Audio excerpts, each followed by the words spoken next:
Yeah, we'll both have to project a little bit. We are sharing a microphone today. You may have noticed we are in a different studio. That's because we're switching things up. I'm just going to lean on you like that. How's that work? There's plenty of frame there. I know, but I got to both fit into the microphone. So, yeah, this is our new studio. I'm very excited. I actually really like this simple background. You got to turn that down there, babe. Yeah. See the live chat. Andy's double checking the live chat for us. Hello, Sir of Potatoes and Whisper. It is early on. Get on in here, guys. We are talking about the big news. Dip is joining us to commentate. He has a lot to say this morning, and I'm not sure. Hi. See, there he is. I told you. News. Big news. Big news. Dip's butt. Oh my gosh. Okay, put that down. This is going great. He came in here and first thing this morning, he knocked a cup off this table in our new, oh my gosh, studio. Get your tail out of my face. Your cup there? All right, I'm just going to move this thing. Why did you relegate Rothbard? I did relegate Rothbard to the side, but he's Andy's spirit animal, so he has to, what does he have to say? Go here. I'm holding the talking Rothbard, apparently. Rothbard. Oh my gosh, yeah, he's back. Yeah, this is like the talking stick. Yeah. I love it. Okay, Dip, what do you have to say? It's a scarce resource that only one person can hold at a time. It is very scarce. I'm sure you guys are having a hard time hearing Andy. He's a little soft-spoken, and we are sharing the very directional microphone. Yes, Dip 2024, he would 100% win in a landslide because he would knock it off the table. All right, you guys, we're going to talk about Trump being arrested. As I said earlier, it's very exciting. Okay, go away. We had a stupid notification. All right, this is where I need to lean in. Yeah. Donald Trump arrest timeline. How president's alleged 2006 fling with adult film star Stormy Daniels sparked a probe over claims he paid her $130,000 in hush money weeks before the 2016 election. Guys, Elon Musk has said if Donald Trump is arrested, oh, that's a cool van, he will win in a landslide in 2024. So I don't know how you guys feel about that. A lot of people on the right are very excited. A lot of people on the left are gloating like you definitely would believe over the idea of Trump going to jail because they've been talking about arresting him literally for like 8 years. Pretty much kind of almost since before he was elected, if I recall correctly. They've been I'm sure crazy the about charges it. will stick this time. Yeah, it'll work this time. Maybe they should impeach him another couple Maybe more they times. should impeach him for a third and or fourth time. That's a great idea. It worked last time. Trump 76 says he will be arrested on Tuesday over claims he paid adult star Stormy Daniels to keep quiet about their alleged affair. Tesla's CEO responded by claiming the move will get former president reelected. Oh my gosh, go away. This is so great. Thank you, antivirus, for reminding us that you exist. We were trying to install that before we got started, but Republican Marjorie Taylor Greene also commented saying she believes Trump will ultimately win even bigger than he is already going to. Yeah.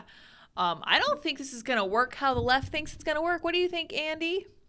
Sorry, I wasn't paying attention. Dip was being very Dip was cute very over there. He's like in attack position. Dip is much more pleasant and personable than a lot of the characters in this story, so let's be real. Dot is downstairs. That's right. Dot got shipped out to the grandparents. That is what we call them. That is what they requested. It's all good times. I know we get a lot of pushback for saying they're not your children. Right now, they are our substitute children. They're placeholders in our hearts until we have our own kids. Serve Potatoes says, Andy sounds great. Of course. Yes, don't forget to invest in Dippin' Dot Coin with a super chat or two for the treat fund. Stevie J, arresting political opponents on trumped-up charges. We are a banana republic. Indeed, we are. Whisper says, yep, I agree. Likely with the idea that he will win in a landslide. Okay, Dip just wants to knock all the cups off the table. He is an agent of chaos today. He's trying to attack my straw right he now. is. Yes, we went to Dunkin' Donuts because that is tradition, especially on Saturdays. And here was his tweet. If this happens, Trump will be reelected in a landslide victory. He was responding to Viva Fry, whom we know and love. He's fantastic.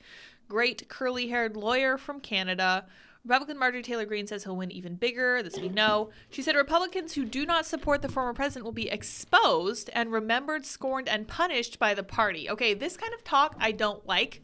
This is just more partisan tribalism that I really don't have time for. I think this is part of the reason that we're in this mess in the first place, is the idea that my guy is better than your guy, my guy is the only guy, my guy is the savior, etc., etc. I don't like that. Writing for the New York The Sun, who is it? Dr. Alvin Bragg, D.A. Alvin Bragg, said, after spending months searching the criminal code for a law that Mr. Trump might be accused of violating, Mr. Bragg has apparently landed on a highly questionable campaign contribution provision that has never before been used in a comparable situation.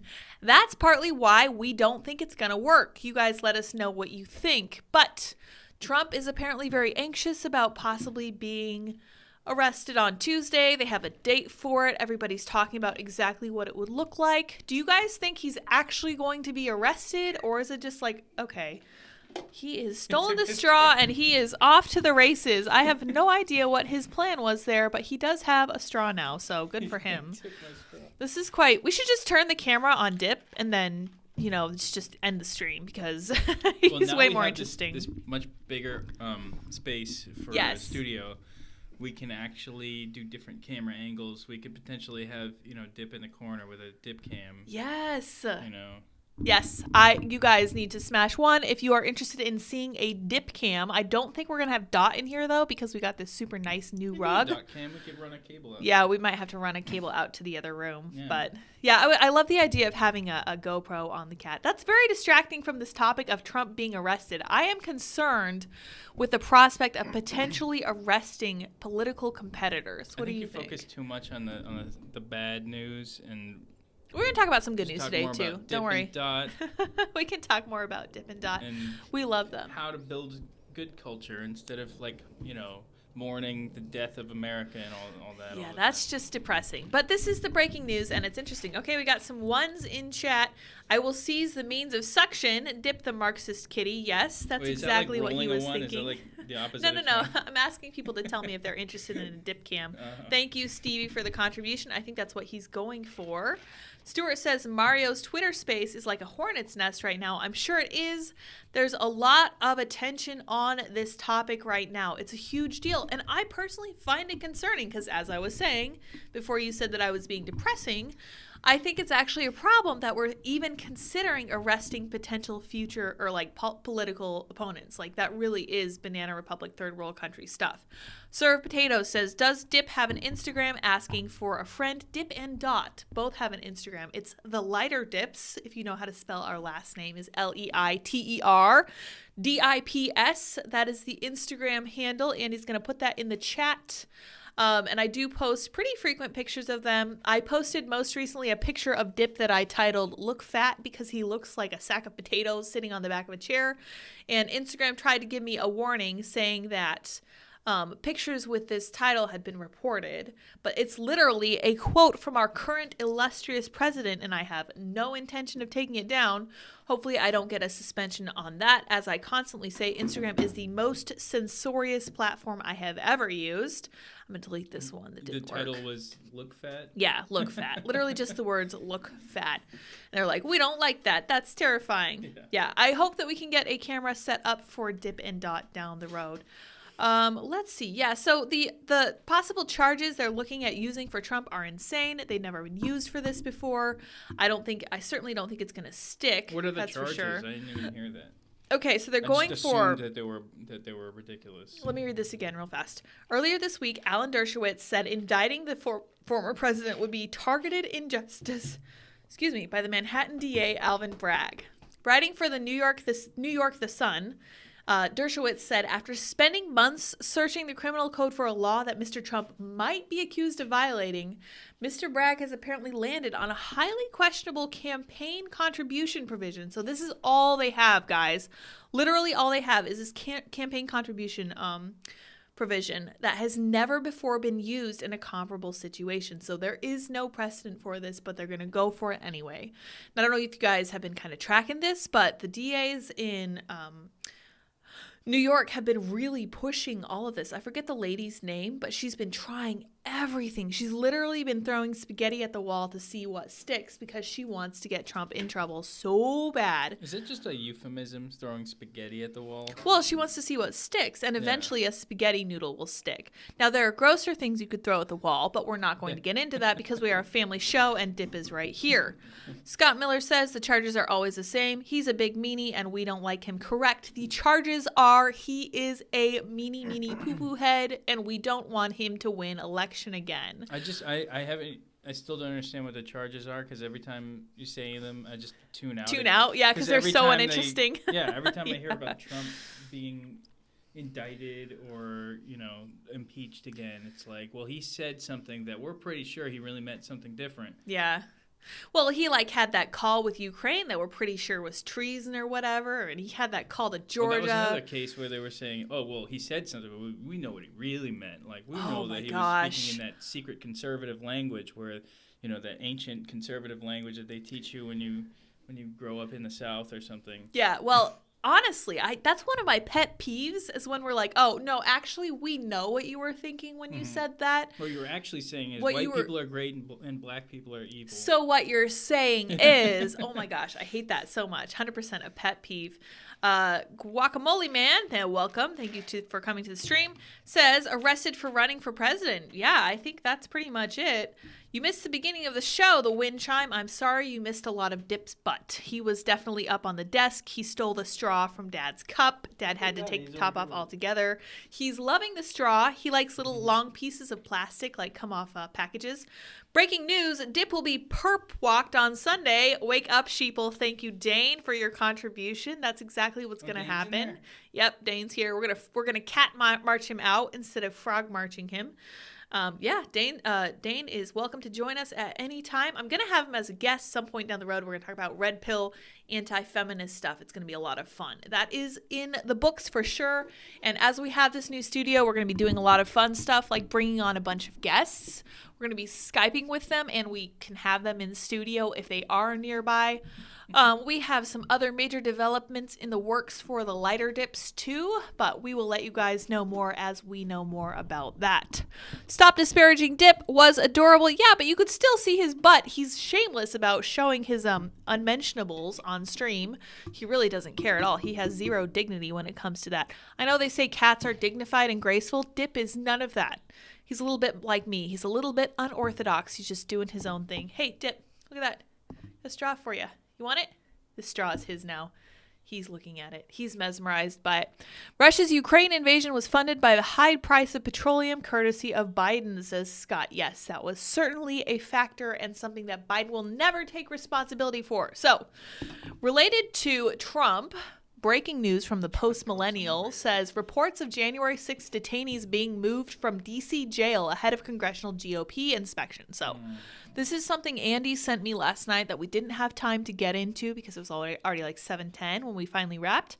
What is in the D.C. jail trying to hide by moving pretrial January 6th defendants out of the jail before we go in? MTG tweeted. That's a fantastic question. And now that they know this is happening, they need to demand accountability from this ridiculous jail. See, the January 6th defendants being held on these ridiculous trumped up charges is, as far as I'm concerned, even more of a banana republic than Trump's current predicament. Like, it's disgusting. These are private citizens who are exercising their right to protest, who ended up inside the Capitol, apparently by some kind of what's the word? There's a word. Some kind of, okay, stop getting distracted by the cat, darling. Some kind of conspiracy to get them in trouble. I really am convinced that's why they let them into the Capitol. All right, Dip's being very amusing, just slightly off screen. Here, let me see if you guys can see him. There was cops opening the door and shoving people in. Correct. And then they were leading them around to different areas, I'm sure different, security levels of places. Yep. They probably had a checklist somewhere that said, make sure somebody goes into this area. Make sure somebody... Yeah, because if they go here, they can get in even more trouble. Yeah. But if they don't go there, they won't be able to get into as much trouble. Like, why else was... I forget his name, but the Jacob Chansley. Jacob yeah. Chansley, yeah. Why else was he being literally led around by a group of several police officers? They were just chilling, They were leading him to different areas and checking doors to see if they were unlocked for him. Yeah, they're like, let's see if we can go over here. We can't go in that one. Yeah, it smacks of conspiracy to me. What Gross. exactly is the explanation for that doesn't include... I mean, is there any other good explanation than they wanted to make sure that there was somewhere that he could be that they could say that he was not allowed to be in? That's right. But the problem is that the cops were caught on camera showing him around, which really is just kind of incriminating as far as I'm concerned. Somebody says Dane is great on Pop Culture Crisis. What show is that? I hear good things. Never heard of that show. Sounds awesome. Yeah, OMG, so cute. Yeah, Dane's a good contributor. He loves those video games. Unheil Snipe says, howdy from Tucson. Sorry I'm late. I'm sorry you're late as well, but thank you for joining us now. We are talking... I swear, Dip looks like a cow, doesn't he? You guys let me know if you think he looks like a cow, because he's got those spots. What's really interesting about Dip and Dot, and this is going to be a little bit of a tangent, is that Dip is white with black spots, and Dot is black with some very small white spots. So as far as I'm concerned, they're the perfect yin and yang pet partners. They are partners in crime. Please don't have him jump onto the keyboard. He's loving the straw. Scott Miller says, from the same people that brought you the Whitmer kidnapping plot. That's right.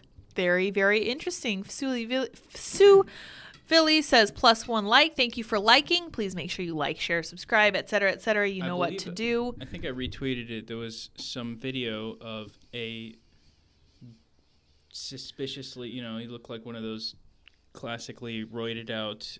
khaki wearing...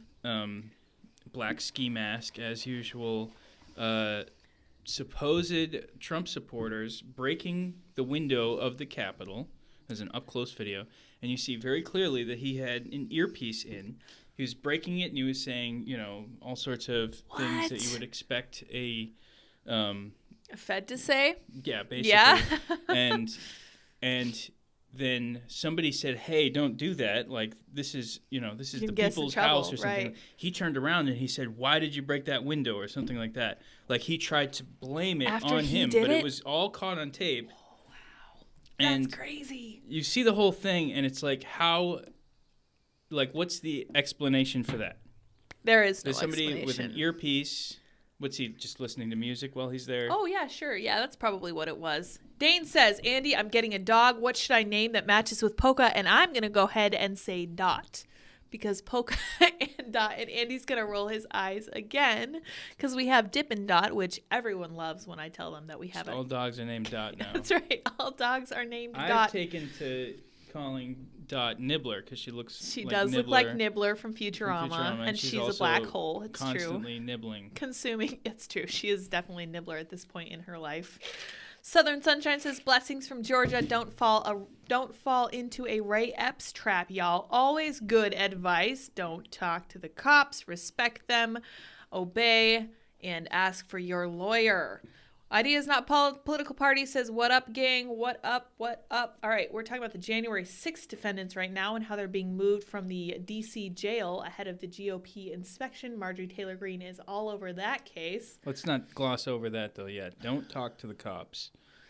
Under no circumstances is it a good idea to offer the cops anything other than exactly what they're asking you for. Right. And in many cases, don't give them what they're asking for because they ask you for a lot of things that you don't necessarily have to give them. That's right. But if they say, good afternoon, sir, you could say, hi.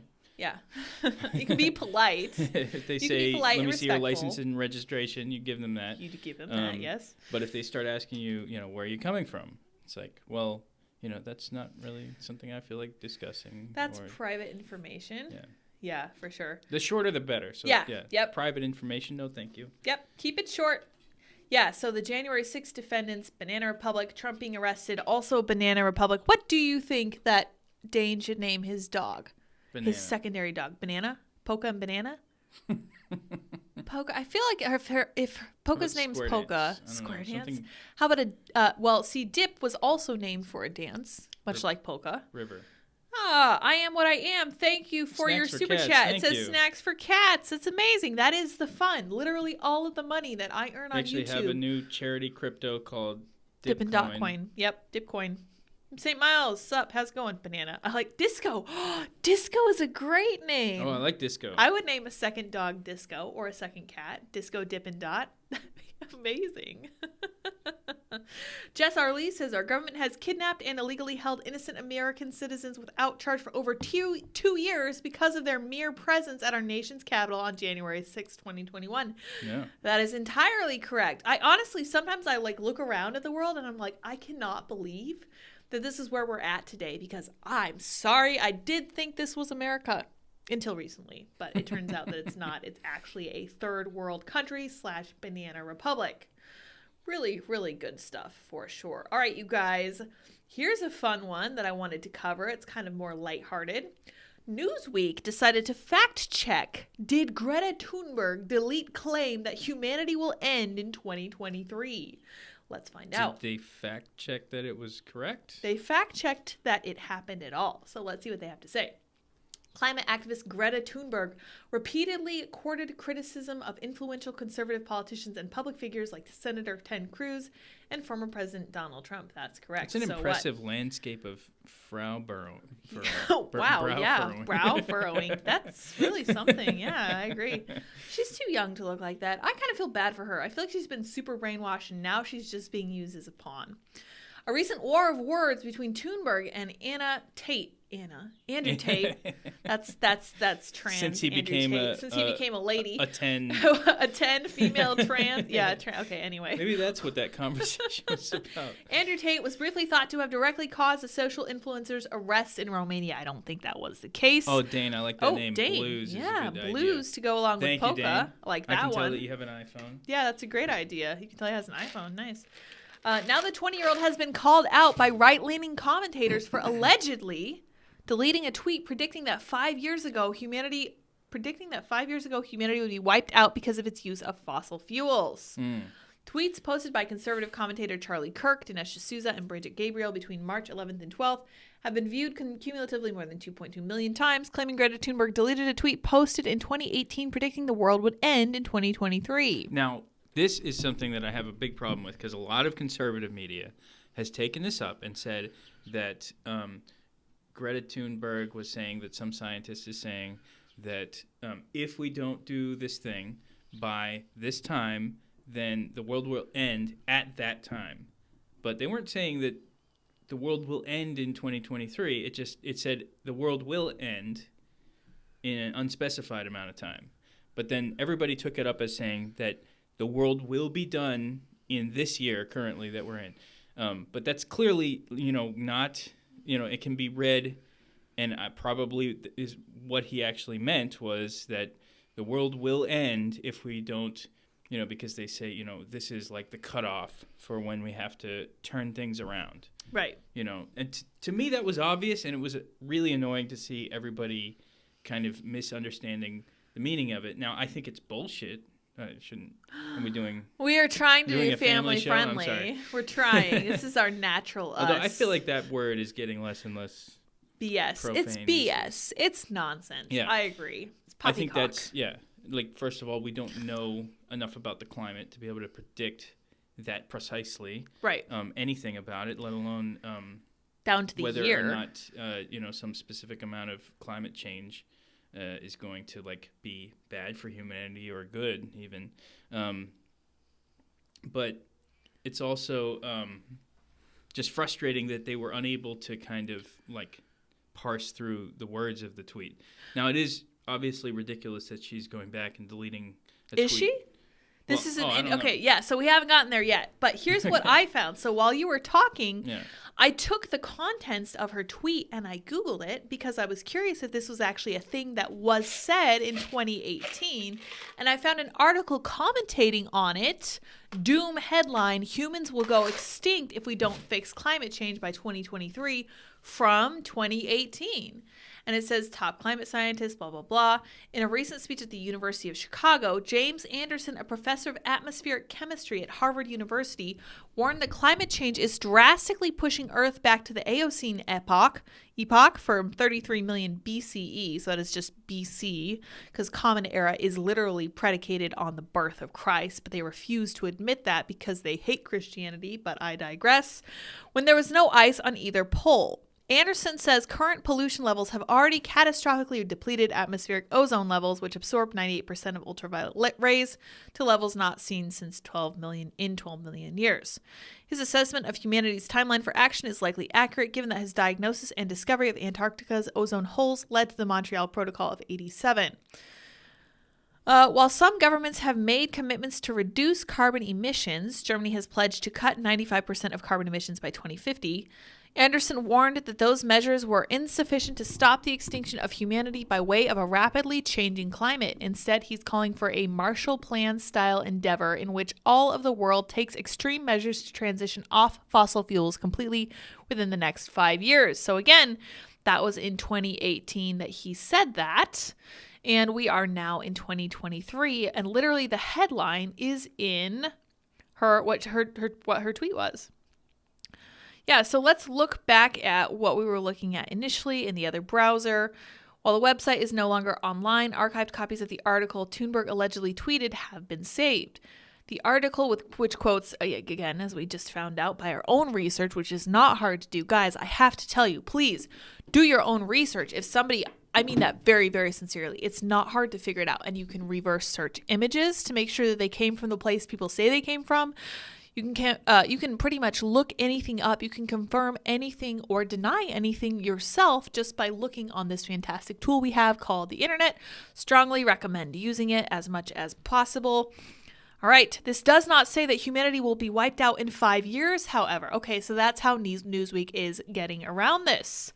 What is confusing here is that the gritpost.com article doesn't accurately summarize the quote from Anderson. Okay, so it's a misleading summary of the article. Claiming the Earth could return to a state like the Eocene epoch of more than 33 million years ago. There was no ice on either pole. Blah, blah, blah. All right, so false. The tweet Thunberg allegedly sent referenced an article that did not say the world would end by 2023. What? No, it didn't. It didn't actually say that? So that's how they're getting away with it. But she apparently deleted it anyway. So Newsweek, I have to call BS on this, because even if that is not exactly what the tweet said, did she delete it or not? It's not entirely clear that she understood what the meaning right, exactly. was also, or what the meaning of the headline was. She was very young. She was like 15 at the time, it's I also think. Clear that we shouldn't care what she has to say in the first place. Right, but that's like fundamental. We know that. We don't take Greta Thunberg very seriously, but Newsweek is just effing lying to you. They're not telling you the truth about this fact check. Did she delete it or not? Literally all we want to know. That is what right-wing commentators are saying, that she deleted this tweet, and you haven't answered the question. I think so it's still interesting that she deleted it, because it either shows that she misunderstood it originally, or she still misunderstands it and thinks like, oh no, I was wrong about that. Let's pretend like I wasn't, because we still have to, do our climate agenda thing. Or she realizes that it kind of negates her point of like, hey, we need to, fix this climate stuff if humans are already doomed as a result of our failing to, reverse climate change in enough time before 2023. And that's kind of what that implies. Like, if they were correct in that article, then we're already doomed, right? Right, exactly. We should already be dead. We might as well just all smoke cigarettes and drive gas guzzlers. Right, there's no point. Burn trash, fire it into the sun, etc. Well, the sun would actually be pretty eco-friendly. Here we go. So I'm going to tweet. Newsweek does not answer the claim that she deleted the tweet, only that the article she shared doesn't actually say what she thought it did. The claim from the right was that she deleted the tweet. I am going all boomer on this tweet for sure. Turn all caps. The claim was merely that she deleted the tweet. Good work, Newsweek. Keep up the fake news. And I tagged them in it because I'm mad at them. But anyway, there we go. There was a few people who I felt like took away from it that she was saying that 2023 was the year that humanity would go extinct. If that's the case... Not everybody said that. Most of them were just saying she deleted a tweet that said what it actually said. Yeah, for sure. Stevie says, Lyds sounds good, but Andy isn't being picked up very well. That's because my natural volume is higher than Andy's. Plus, he's a little bit further from the microphone. And Dip is still going for the straw, which is not paying off for him in the end. I can't believe you put that back in your drink. Oh, it's gone. Okay, it's cool. Gone. Good. I'm just going to throw it out.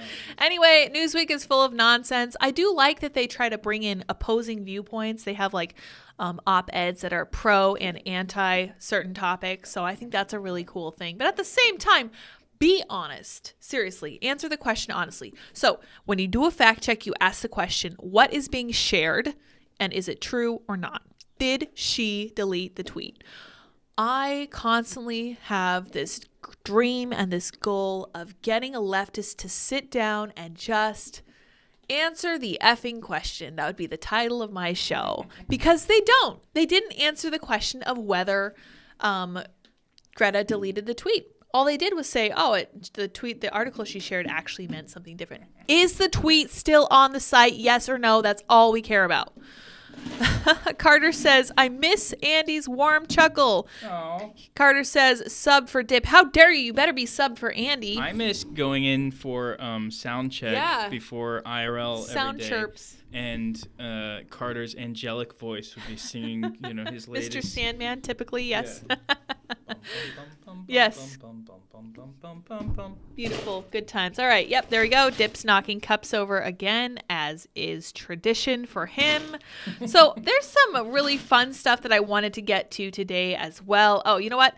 Let's do something that kind of infuriated me. Okay, can you contain the distractions over? That's true. The people do love Dip. Do the people like the Dip stuff? Of course. People love the Dip. Buy the Dip, love the Dip. That's right. Yeah, that's why we got it. Good to see y'all. Thanks for joining us, Carter. We might try to do more stuff on Saturday mornings. It's always a good time. Gives us a chance to talk about stuff that's a little bit less important, like this one. Cleanliness, tidiness shown by Pantry adult content, I guess I'm going to call it. Trend is racist, claims white Loyola professor. So again, the best of the best of the best of higher education. What lies beneath the surface of this anti-messiness, pro-niceness stance is a history of classist, racist, and sexist social structure, says this woman who looks like what everyone thinks a feminist looks like, glasses and all. It's true. She doesn't. She's a professor. The something prawn thing was started by Reddit, I believe. Was it? Yeah. Interesting. And so the idea was it's prawn for there's prawn. Like Unix prawn. Like shrimps. is one of my favorite ones because they have tricked out Unix desktops and things like that. As one does. And cable prawn is perfectly structured cable systems in data centers. And, right. And they have that for, for whatever, pantries and... Yeah, it's like okay, so we're going to talk about the actual pantries. Whatever it is. And I actually kind of agree with her because you can't have pantry ideals unless you have space for a big pantry. Like, I don't have that much space for a big pantry. I wouldn't be able to do this. With her, though? No, follow me here. Okay. Follow me here. If you have very little space, you don't really have a pantry. You're not going to be able, and also if you don't have time. If you don't have time because you're working 3 jobs like I used to do, then it's going to be hard for you to do this kind of ideal pantry look at. But it's still something to aspire to. It's right. It's aspirational. Put down as like, oh, how dare these people have a good life. Right. So it is aspirational. Like, that is like the American dream, is for you to have a pantry so big that you can make it super organized and look really good. Well, this is the same reason that I get so pissed off about the models that we now see. I saw a model for a perfume that was like super, super, super unhealthy weight. And I was like, you know what? I don't want that perfume now, first of all, because I know that people who look like that have a tendency to not smell the freshest. Let's be real, let's be fair, and let's be honest about weight. It's not healthy. And I was like, I want it to be aspirational. It's the same for Victoria's Secret. Now, whatever you think of the owner of Victoria's Secret, we know he had connections with everyone's favorite island owner. But at the same time, he did. But at the same time, Victoria's Secret was aspirational, and now it's not anymore. Those girls look like me or worse. And I'm just like, oh, well, why would I buy your product? You're just going to look like exactly like they look. That's kind of boring. But yeah, okay, so let's read on. Loyal University professors claim that cleanliness and tidiness is tied to the latest pantry porn trend on social media, is connected to racism as well as classism and sexism. Associate Professor of Marketing Dr. Jenna Drenton made the claim in a Tuesday piece for The Conversation titled "Pantry Porn on TikTok and Instagram Makes Obsessively Organized Kitchens a New Status Symbol." It kind of does. I can't disagree. I think she's wrong about the implications. She says it's inherently bad.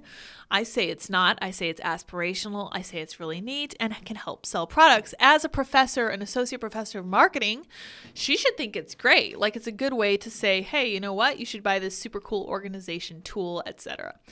Drenton wrote that this new minimalism movement means more is more, an excuse to buy more products from containers to labels and more storage space. Bish, you are a marketing professor. You should be excited that people are buying more things because that's the point of marketing. Dane, back me up here, okay? Oh, Stuart says, Dip and Dot merchandise, please. That's a great idea. I really wanted to make Dip's biscuits because he does love to make biscuits. And we can make Dot's chaos or Dot's mess or something like that. I'll probably change as she gets a little older and a little more established. Nibbler, we call her Nibbler. I Am What I Am says, who in here has a pantry full of homemade canned goods? Probably a lot of you guys. Let's be real. We could do some of that pantry porn. That'd be fine. All right, let's see here. Let's see. What lies beneath the surface of this anti-messiness, pro-niceness stance is a history of blah, blah, blah, blah, blah. Fill in the Marxist buzzwords here.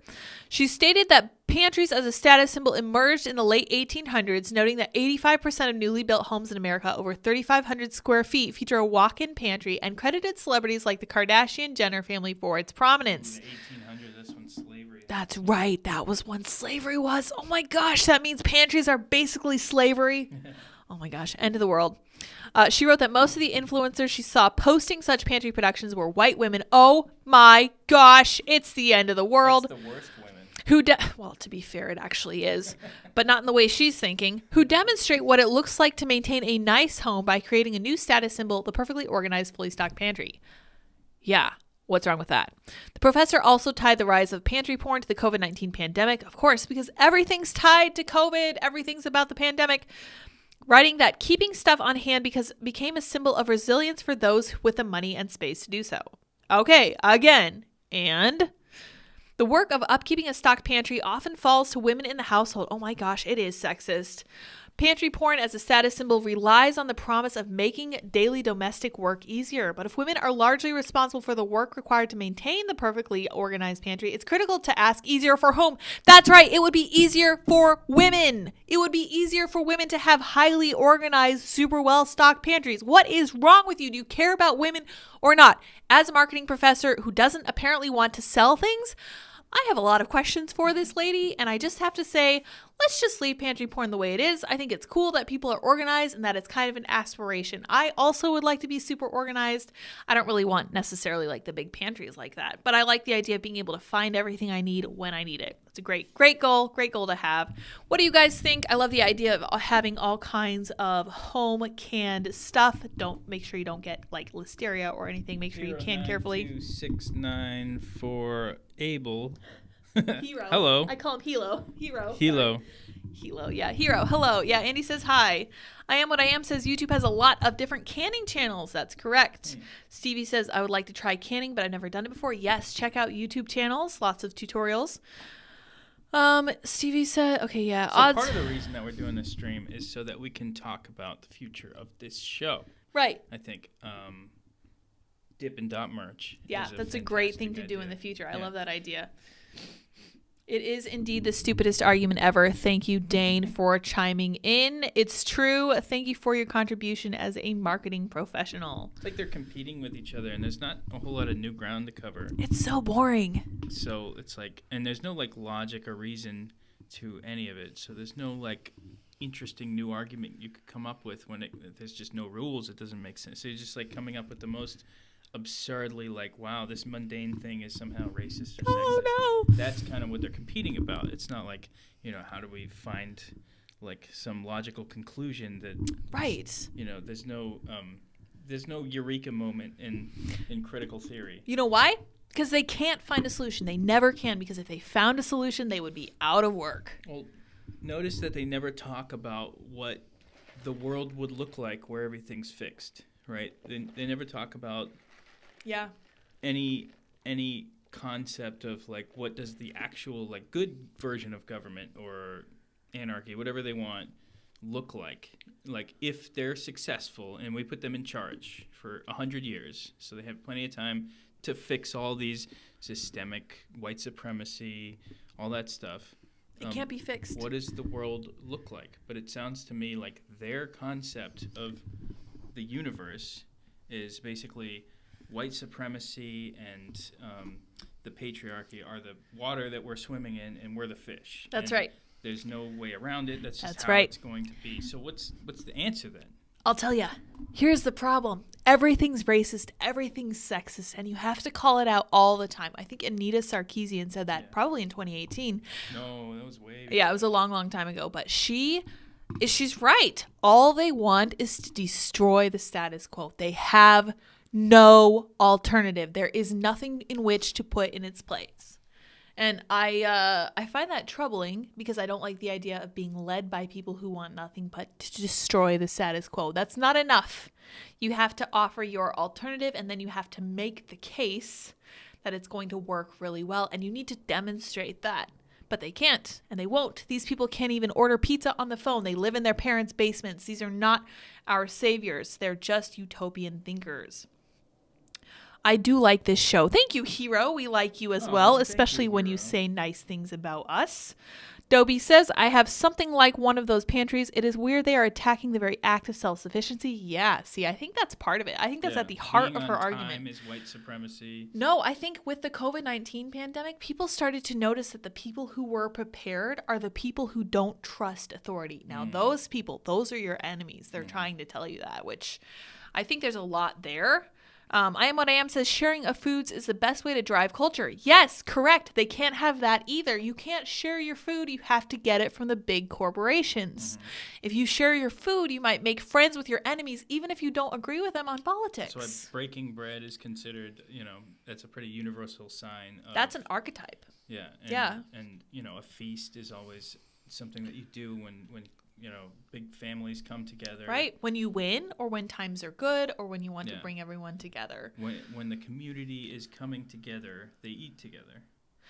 Yeah, for sure. All right, guys, this is an article that I wanted to talk about. It's super cool. Speaking of being prepared and good times in the past, the pre-selfie age. Stunning images show Americans kicking back on vacation through the 1970s and 80s when life was a little bit more free. The golden age of beach parties and muscle cars has been brought into life in decades-old snaps. photographer Mitch Epstein has no relation, I'm sure, has reanimated how Americans lived when life was a little bit more free. Yeah, really. There was a guy named Jeff Epstein. He's like, no relation. Imagine being me. Questionable mullets and era-defining wardrobes leave no question over the era these snaps are illustrating. I don't like how the world is telling me that mullets are bad. What about rat tails? It makes me want a mullet. Oh my gosh, That's guys. Just how I am. But please help me convince Andy not to get a mullet. Please, I'm begging you. I would never look good in a mullet. But, please don't. I mean, I'll still love you, I guess, but like, no mullet. It's like with the vaccine. It's like the more they tell me not to get a mullet, it's like, well, fuck you, I don't want to get a mullet. Okay, watch your language, first of all. But yes, I understand the anti-authoritarian stance. The electric pictures which bring back the golden days from every corner of America can be found in Manhattan's Yancey Richardson Gallery until April 8th. Oh, cool. I'd love to see that. So here we are. Look at this. No one's overweight. Everyone's very tan. Yeah. Everyone's scantily clad. And I wanted to talk about this because there's been a lot of talk lately about seed oils in our food. Yeah, were these people all just naturally, like, better at dealing with... like not overeating? No, I guarantee I guarantee you these people did not eat great. They're teenagers. Don't look like super type They're teenagers. A, you know. Yeah. They're just eating normal food in normal amounts for the time, and they're skinny. They're a healthy weight. They're not like frail or thin. They're just a healthy weight. There's just nobody super overweight. Now, admittedly, everyone at the beach in California today also looks like that because those are the only people who go to the beach and take pictures of themselves. Looks like the chat wants me to get a mullet. Oh, no. Yeah, Stevie says, wow, everyone is fit. Hero says, I want a rat's tail. Okay. You get a hairstyle that has rat in the name and get back to me. I demand pictures for sure. Classic cars and family road trips are added throughout the collection as a reminder of how Americans enjoyed a vacation back in the day. I have a picture from when I was a very small child. My father owned a 1962 Saab. I don't know if you guys are familiar with Saab. It's a Swedish car that looks kind of like a Volkswagen Beetle. And my dad set myself and my sister up on the top of the car and took a picture because it was all very green. You can't see him. You can see the Elgato a little bit. Hello, here he is. So I have a picture kind of like this where we weren't going on a road trip or anything, but it was very beautiful and green, and that was very unusual in Colorado. So my dad took a picture of me and my sister sitting on top of the car. Yeah, so this is a really neat picture. Here we have daughters, dad, uncle, grandpa probably hanging out here. Here's mom. Yeah, who knows who these people are. But here's like the Shell camper. Here's the old truck. Oh my gosh, this is making me really sad. I love it. And here we have partying people. That's awesome. I love it. Nobody has a cell phone. Slightly overweight person, but she's not like, these days. Like, right. Fat. That's like a normal person. Yeah, she's like a little well padded, Yeah. Hit the dance floor. Viewers that enjoyed a night on the town during the 80s heyday may see themselves in the exhibition. That's very cool. Oh, Dip's biting Andy. That means he loves you. Yeah, does it? Yes, yeah. Questionable hairstyles and funky outfits. I like that dress, though. That's nice. Although these men's shirts, holy moly. What are these mustaches? Look at this face. I love this face so much. Classic. 10 years or so, mustaches come back for a little while. Oh, gosh, but why? Oh my gosh, look how fun this looks. A candid snapshot of acrobats in Santa Monica from over 4 decades ago depict how Americans enjoy themselves without technology. Yeah, so we had so this is something that I really miss. When I was younger, we would go to New Mexico and hang out with my grandma, and there in New Mexico, you could find a really old school jungle gym on the playground. And it was like a really tall metal slide and all that super dangerous stuff they used to have. Look how fun this looks, though. Seriously, this looks amazing. We don't have this kind of stuff anymore. Everything's safe. Everything's very well, insulated from any kind of danger. Oh, my gosh. I would love to be insulated from these kinds of swimsuits. That is a purpose-built launching point. Yeah, I like they that. They probably got that at their, whatever the equivalent of Walmart was back then. Yeah, I don't know how I feel about that. It looks like it was designed for that. It's got padding, and then it's got, this mechanism that has, sort of an arch to guide the different sides of the it's pretty impressive. Yeah. Plank bouncer. It looks like a small seesaw, honestly. Well, here's a lady who's built like a mother in her middle age, and that's fine. That's a very normal thing for women throughout time, I'm pretty sure. Dip is just pushing against us with his feet, and it's honestly kind of annoying. Hello, Young Pei Chang. I hope I didn't butcher that too bad. Good morning, Andy. Thank you. Yeah, very much. Good morning to you. Carter is sending us moons. Why are you sending us moons, Carter? What is happening? What's going on with that? What's happening? I still feel like that might be racist. I don't know. 7 moons now. Lego movie safe, for sure. Yeah. Well, I thought these pictures were really fun and really interesting. Oh, goodness. Epstein's work is more than just vacations and sunny days, including this poignant picture of U.S. Army veterans in Vietnam parade in New York City in uniform surrounded by their brothers in arms. It's very touching. I'm very glad that these guys were able to make it back. And look, that we still honored our military back then. Admittedly, Vietnam was the start of the end of that. So here we have iconic American family life. Oh my gosh, look at all these cool doodads. I would love... Oh my gosh, this lady looks like she's straight out of a movie. Look at the glasses, hair, See, now this is the kind dress. Of stuff we should focus on the show more. Yeah, I love this stuff. Look at this vacuum cleaner. You know what? I bet this vacuum cleaner still works great, and I hate that so much. You buy a modern thing, and I used to think it was a case of just like taking really good care of stuff, but then I was like, wait a second, no, it's not, because you buy a toaster from Walmart. Oh my gosh, you're really annoying today, and within a few months it's dead because it's crap, because all of this stuff is now made in China. A lot of it is the simple fact of economics, that it's like, you know, once they make it possible to manufacture like a vacuum cleaner, it takes like maybe half a day's salary to buy a vacuum cleaner, whereas your grandparents probably paid a week's salary to buy a vacuum cleaner. Right. But it was an investment, so it needed to last for a long time. Yeah.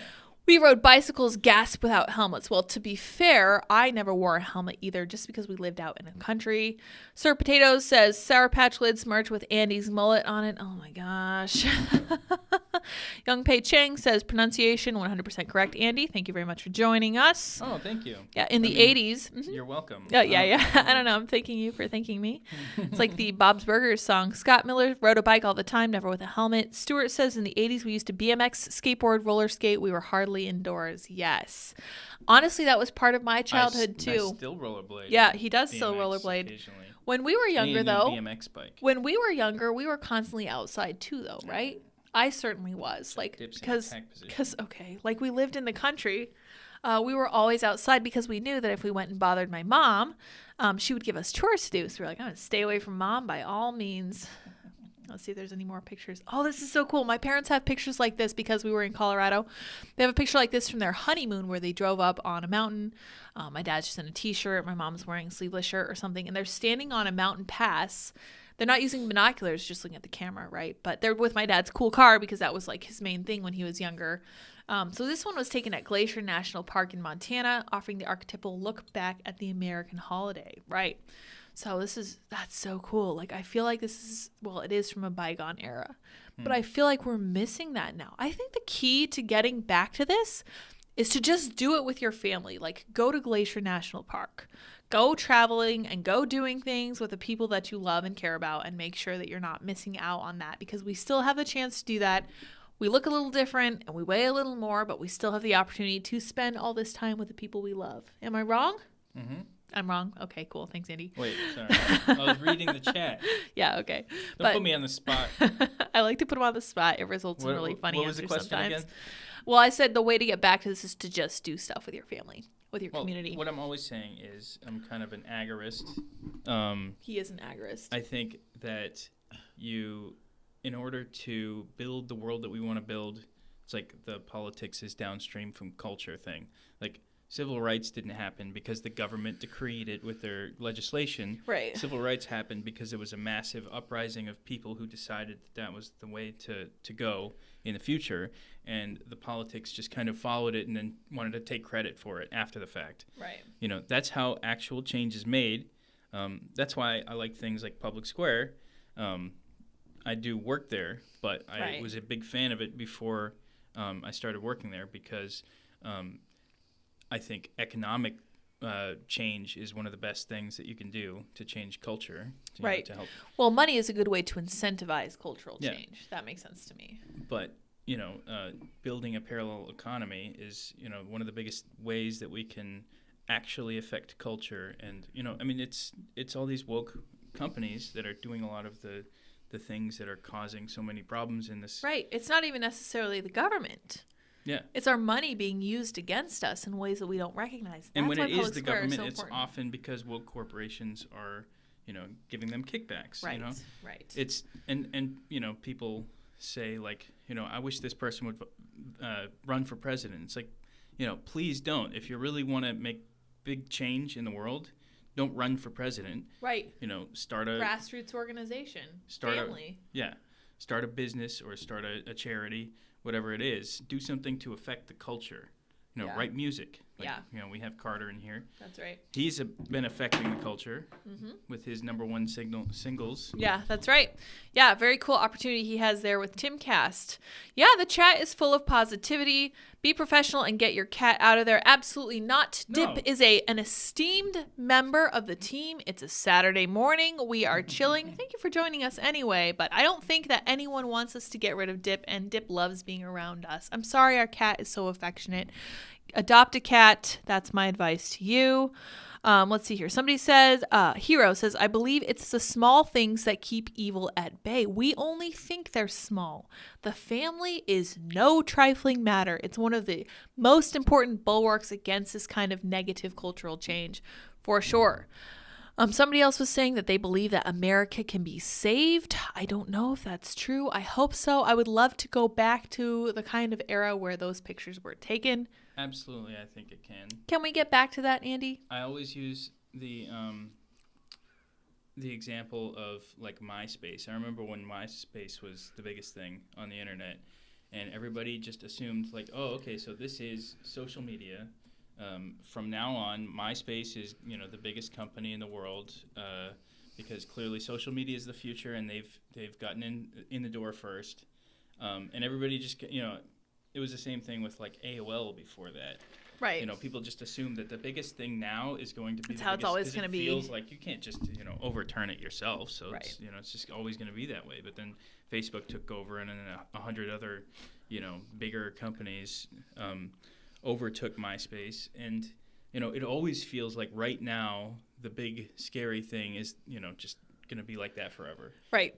But things have look at how different the world was 10 years ago. Right. We could change it back. It's not the momentum isn't that strong in this direction either. Right. Yeah, that's a good point. I think we just kind of assume things will always be. It's this normalcy bias. We think things are always going to be the way they are now. Certainly not the case, and you just have to look back even a few years. Oh gosh, CVL says, all it takes is one adult forgetting they have no dexterity, attempting to do something they did in their youth, bound to cause injury. Let's overregulate. Yes, that was exactly the concern. Well, either that or a child broke a bone and someone was like, oh my gosh. If it could just save just one If I could save just one child's shin bone, it's all worth it. But it's not. Like, children break bones. That's part of being a child. Although I didn't break bones in my childhood. We were pretty sturdy kids. We drink a lot of milk and everything. There's a skateboard company called Jart Skateboards. Jart? Yeah, it's like an off-brand version of lawn darts. Is that like darts that are made out of jeans or something, like jorts? Well, it's like a javelin dart was like the portmanteau that they were going for. Nice. I love it. Stevie J says, Dip is the star, Lyds and Andy are the guests. That is the truth about the show. Yeah, who is it that's saying we should control the cat? I know. Daniel, such a downer. Come on, man. He's a very important part of the show. No, he says be professional. But it's Saturday morning. We're chill. We're literally drinking iced coffee on stream. I don't know how we could be less professional. You're all welcome. Texas Surplus Pro says, hey, Lydia. Hello, sir. Thank you for joining us. Carter says, Dip is dope. I agree. Dip is Doppler. Hero says, it's like you said, Lydia, about not moving from California and actually trying to change things because giving up is not how you change things. That's true, too. I don't like the idea of constantly retreating. I feel like conservatives have done that too much. Oh, Dip is giving me the slow blinks. I appreciate it. There is dip hair everywhere. Yeah, it's good stuff all over you as well. Yeah. Hero says, my bone never broke. I'm happy for you. Jarts were great. We threw them at each other. Of course, that was an important part of being a child, was throwing things at each other, especially if they were pointy and or could... Find a stick that looks like a gun. You shoot your friends. Right, exactly. That's right. Part of being a young boy is finding a stick that looks like a weapon and using it accordingly, which is fine. That's how it's supposed to work. How do you get people to use different platforms? That's a good question. How do you get Greg. people to use different platforms? Yes, Andy, what do you think? I think that's a good question. So we're stuck in this kind of... I know. I don't want you to be. We're stuck in this kind of world where we have, these big tech platforms. I think the way to get off of that is to start using the smaller ones as much as we can. But originally I was thinking, what if I just got off them entirely? And then I realized, then you're just kind of preaching to the choir. All the people there already know why they're there. Right. Like Truth Social is Trump's platform, Yeah. and everyone agrees with him. So I've come to think that the best way to get people to other platforms is by using the big platforms that everybody's currently on. Like YouTube. Yeah. This is very unprofessional, sir. He is being very unprofessional and also annoying. Like, I love him, and he's very affectionate, but he is killing me. Killing me, sir. There we go. There's the baby. This is how Andy holds Dip, and it's adorable. So we use the... You're being drowned out by Dip purring. I think what you need to do is use the big tech platforms, post on Instagram and Twitter, but always try to direct people over to the alt tech platforms in whatever way you can. You might as well, as long as you have a free account there, you might as well promote what you think is a better world from the perspective or from the soapbox that they give you free access to on the normie world stuff. Right. I think that's a good idea. That's what Timcast IRL used to do. They would say, we're going to have spicy conversations behind the wall. That's what the Daily Wire does. There's a paywall.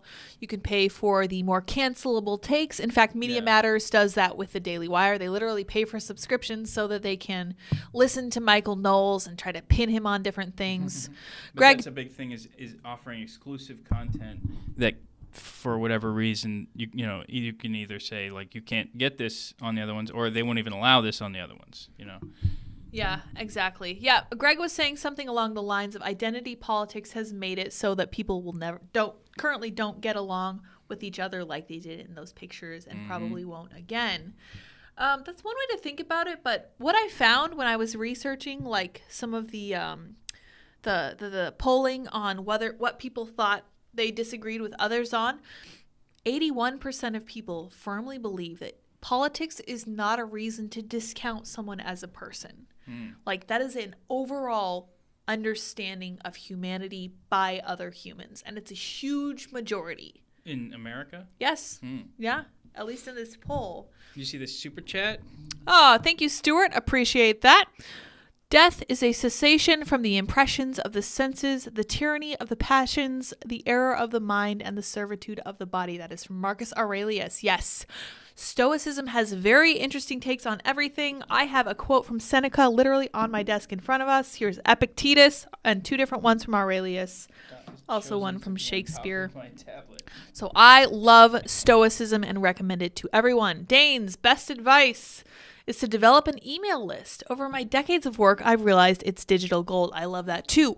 I have a Substack, and people enter their emails so they can get updates on the Substack. So I do have a kind of winging it email list, which is great. I love it. Well, and that's a big thing is like getting people on your email list or getting people on your actual website that you control are two of the biggest things that you can do. Like, it is great to be on alt tech, but even with alt tech, even with like Minds, we personally know Bill Ottman. Yeah. He's a great guy, and we know that he is 1,000% pro free speech and loves freedom and privacy, but we have to trust him, which luckily we do in that case. And like with Elon, it seems like, he's kind of pretty much pro free speech, right? But he's, not perfect.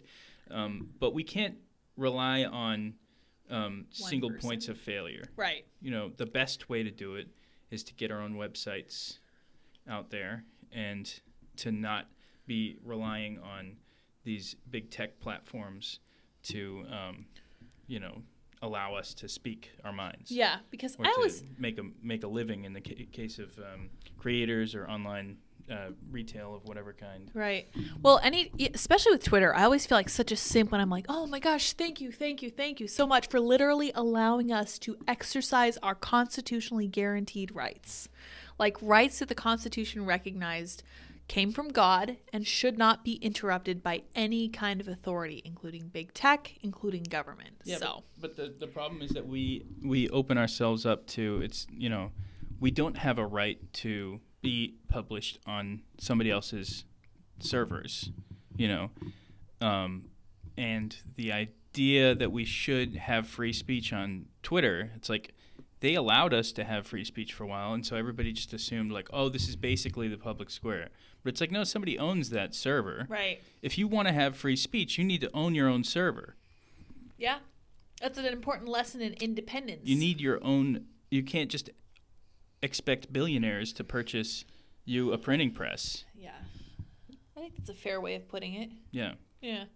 Anyway, I feel like today was a great stream. That hour flew by, did it not? Yeah. Well, we should talk a little bit more about what we plan on doing. So, all right, take it away. So this room. Yes. Right. Our new studio. This room is our new studio for now. I'm probably going to take over the other room and maybe do some tech nerd stuff. That'd be cool. We'll see, like some Commodore 64 videos or something like that. And then we also may add another studio since we have another room that would be sort of more of a roundtable discussion kind of room. But for now, what we're looking to do in the very near future is interviews. Yes. Right? Yes. We want to do Very more interviews. excited for that. That was kind of, we were holding off on that because there wasn't enough space and we just didn't have the time to kind of set that up. But I think that would be a lot, I think you would enjoy that more. Yeah, I love interviews. I love just chatting with people. Like you did one with Bethany Mandel, yeah. Recently, and you did that effortlessly. Whereas with this show, you're always, I always feel like you're preparing for it before, and you're all stressed out. And it's like you don't really have to do that when you're just chatting with somebody and you let the conversation flow. Well, when you have the other person, too, it kind of takes some of the pressure off you. When it's just me, I tend to stumble. I forget where I am. I forget what I'm reading. It's great. I'm a very forgetful person. I literally have holes on my brain. I blame that for everything. But it does cause a little bit of trouble, and it leads to me forgetting some stuff, which is frustrating. But with another person, you kind of take the pressure off. I am going to talk to Dane. Dane, don't go anywhere. Just kidding. We'll talk to you at some later date whenever you have time. I know we're Dane, do you want to do an interview today? Today? Oh, that's a great question. We could pre-record an interview with Dane. Let's see what he says. I can hit him up actually just person to person as well too. He is a great source of knowledge and a Puerto Rican, so we have that international street cred too. Yeah. Nightmare is in the chat, and he did all of our intro, outro music. Yes. And he did a new song specifically for this show. I know. I'm excited. We're still trying to put together like a new intro video to. Yep, working on it. Use that. One of many things. All right, thank you so much, Thank Nightmare, for joining us. Young Pei Chang says, "Did you guys catch Michael Malice? You're welcome with Carol Markowitz. She is awesome this week." Wait, what? Yeah, I like the pieces that she wrote on Medium about moving to Florida. She did. So they moved to Florida, but they're keeping their kids in the schooling system, which is a very interesting compromise, and I appreciate that. But Bethany, she's homeschooling all 6 of her kids, so totally different takes. I love, respect, and appreciate both different stances, and I'm not sure which is going to be better in the end. I guess we'll just have to see. Bethany will have a 6-person sample size, and I think Carol will have a 2-child sample size. Oh, Hero says, "I am also Puerto Rican." Very cool. We got Puerto Ricans in chat. Good times. So I love Carol and I love Bethany. I didn't realize Carol was on with Michael, although I did see that they got lunch together, and I guess the waiter recognized Michael, which is always fun. I had a great time. We got Michael and I got burgers together once, and then we got coffee over in Virginia when he was visiting Timcast IRL. That was awesome. Was it a good recognition or a bad recognition? I think it was good. Okay. Yeah, because she said it made his head bigger than it was. Because in this world, when somebody never says, know. "Oh, somebody recognized me," it's like, "Oh, no, gosh, are you okay?" Yeah. But yeah, Michael's great. Really, really fun to go out with. Really charismatic and dynamic. A lot of fun. Very smart guy. But yeah, so I'm excited for the future of this channel. We're going to bring super fun people on. I was kind of looking for a co-host, and I have a lady who could help me sometimes, but all my friends are like young moms at this point. So they're very busy people. Like they're keeping house and they're taking care of kids and generally adding to the fabric of society, but that kind of takes them out of the commentation, gene pool. The fabric of society? I said fabric. Thank you, though. Fatter brick. Yes, that's Dip. Look fat. Here he is, looking fat. So cute. So we have big things planned. We're going to see where we end up down the road. I have this really nice camera that I haven't even had to set up so that we can have more than one angle, so we could potentially have like a Dip cam that moves around. Yeah. I want Dip to wear a GoPro. We'd like to do in-person interviews yes. as well if we can get people here. That'd be fun. Yep. But, and probably a lot of Skype interviews because that's the easiest way to get, whoever is easy. Available. Yeah. Probably some pre-recorded videos. Yes. And then, I don't know, we were talking a whole lot the last time we did one of these Saturday live streams about how we could be doing sort of just a lot of different, throw a bunch of spaghetti at the wall and see what sticks. Right, see what works best. Yeah. Kind of market test it. I think we need to do a little bit more of that. Yeah, I agree. Maybe commit to one video a week that's just a little bit of an experiment. Right. And so probably a lot of those will be terrible. Most likely. And then, you guys can let us know what you think. Just comment on them and tell us. That some of them won't, and we'll do a little more of that. Yeah. Hero says the being a parent thing isn't my thing. It is not for everyone. It's a lot of work. If you don't want to have kids, I don't think that you should. Somebody says, pretty eyes, Dip. Yes, he has beautiful eyes, doesn't he? Stevie says, Dip looked at the camera briefly and my heart melted. He is so charismatic. He has the equivalent of Zoolander's blue steel, which is fantastic. He is a very handsome kitty. Stuart says, you are doing a great job as is, but I love the expansion ideas. Do premieres. Oh, I like the idea of premieres. That's what Michael Malice does. So that's what I think we should do with the let's do it with Dane's conversation. Interviews. Yeah. So we're going to try that. Good idea. So he said yes. Yeah. So we're holding him to that. Yeah, that's right. You have his word. It's there in the chat. So we could do interviews with people and then have them premiered because we can't always do interviews with people, I'm sure, at 7 o'clock.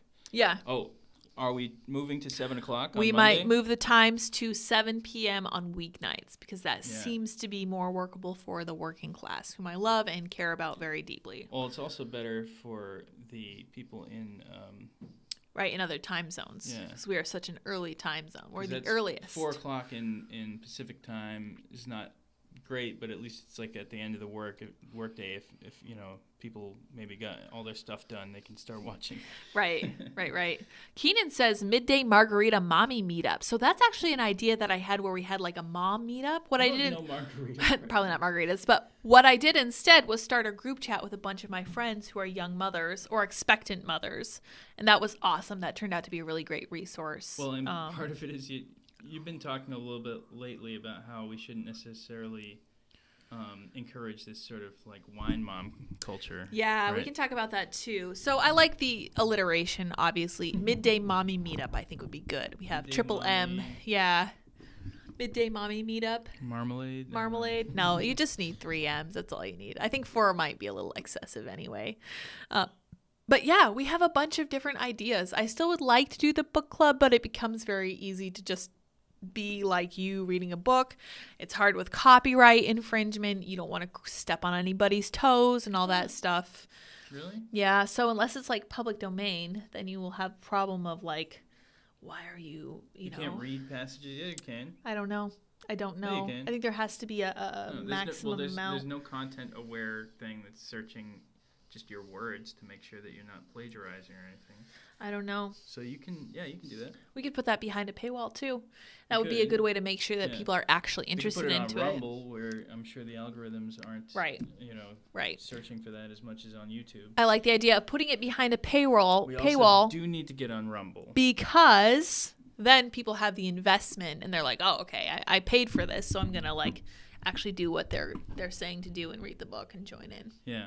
And speaking of so Rumble and impossible to use, horrible user interface. Okay, let's not. I love Rumble though. If you guys watch Rumble, it's like a have lot of things in the parallel economy. They're not perfectly polished yet, right? But you have to give them a little bit of grace because we're trying to build this parallel economy thing. And it's possible that they've updated their user interface since I was using them. Amazon all the time on the. It's possible they updated their user interface since I was using them with IRL. Yeah. It used to take hours to upload stuff there. Maybe they've changed it. Rumble Cloud is also coming soon. There you go. See, they're constantly working on it. Like, they're very aware. Server on there as soon as that's available. They're very aware of like the shortcomings in their user interface, But yeah, so we're gonna launch the new website at some point in the near future, and then hopefully. So another question we had was, would people? So a lot of people like to do like a Discord for a show like this. I don't like Discord as a company. Yeah. Is there like an alternative to Discord yet? Parallel economy version of that would be something. So the really parallel economy version would be like Matrix Chat. So I don't know how many people would be interested in that. I would love to do a Matrix Chat. That's a end-to-end encrypted, open source, like open Telegram standard. Kind of like Telegram. Telegram would be the more normie alternative that we could do. But it's not like an open standard. It's not, there's an open source. Some of their stuff is open source, but it's not, it's kind of like, trust me, it's encrypted kind of thing. Simulcast. Yeah, good idea too. Idea Keenan points out Twitter is trying to be part of the conglomeration of Federation thing. So that's something Andy was mentioning. Oh, yeah. So Twitter, did you pull up an article? No, I didn't pull that one up. You want to find one? Well, we're already over time, so whatever you want to do. Oh, do we want to respect people's time? Yeah. I mean, they can just turn off the video if they want. Well, we have to move furniture. We have some other stuff we have to do today, too. So, yeah. I thought you meant the audience. No. Well, yeah, that too. Yeah, that's right. Grandpa's taking care of the dog right now, Yeah, that's true, too. We don't want to take advantage of him. Yeah. But, yes, Twitter is considering using open source code. So they're considering open sourcing the algorithm, the Twitter algorithm. So what causes you to see which tweets at what time? That's always been this mystery, like, the algorithm's got me. Yeah. So he is saying that because it's so high. Yes. It's such a big sort of mess of like confusion that nobody seems to understand. That he's going to open source it so that basically he can crowdsource people sort of dissecting it and figuring out how it works, hopefully figuring out some of the dirty little tricks that they had in there. I'm guessing we'll probably find some little NSA gems and whatnot. A lot of that. Yeah. This is a tool of the deep state. We know this at this point. This is so interesting, and I love that Elon Musk really likes the idea of grassroots stuff. Yeah. I think it's great. Well, and so somebody mentioned that he's also, I know that Jack Dorsey has for a long time mentioned that he might be interested in sort of federating Twitter in some way so that you could connect it to, as an open standard kind of to other microblogging or social media things. I think that's a really great idea. But this would be big for sort of different reasons. And right. I'm really curious to see what license they would be using. So here we have Elon tweeting, Twitter will be open source all code used to recommend tweets on March 31st, and then we'll close after this. Our algorithm, in quotation marks, is overly complex and not fully understood internally. Interesting. People will discover many silly things, but will patch issues as soon as they're found. I love this. Open sourcing something like this is very smart. We're developing a simplified approach to serve more compelling tweets, but it's still a work in progress. That will also be open source. Providing code transparency will be incredibly embarrassing at first, but it should lead to rapid improvement in recommendation quality. Most importantly, we hope to earn your trust. I like it. I love it. It's awesome. I hope that other tech leaders follow in his footsteps because that's important stuff. Quickly in the chat, would you join a Discord? Preferably to me, would you join a what do you call it? Telegram chat? Yeah, Telegram. Yep. Instead of Discord. Or even preferably to that, would you join a Matrix Let's see. Press 1 if you would join a Discord. Press 2 for Telegram. Press 3 for Matrix. So it could be something that's a little bit more sort of 24/7, like you can chat in different like chat rooms and stuff like that. Oh, we have a Telegram vote. You could give us, ideas for stories for the show. Right. Or That'd ideas for content. You could give us feedback. We'd probably have some people moderating in there, making sure that there's no crazy, right-wing extremists. I see a lot of 2. Dane says 1, 2, and 3. Keenan has Discord and 1, Matrix. 2, and 3. That sounds like a lot to manage, though. Yeah. I'd rather not do Dobie Discord. says got too many apps now. I understand that. Yeah. Oh, somebody's saying, and how is staying Gilded. What's Gilded?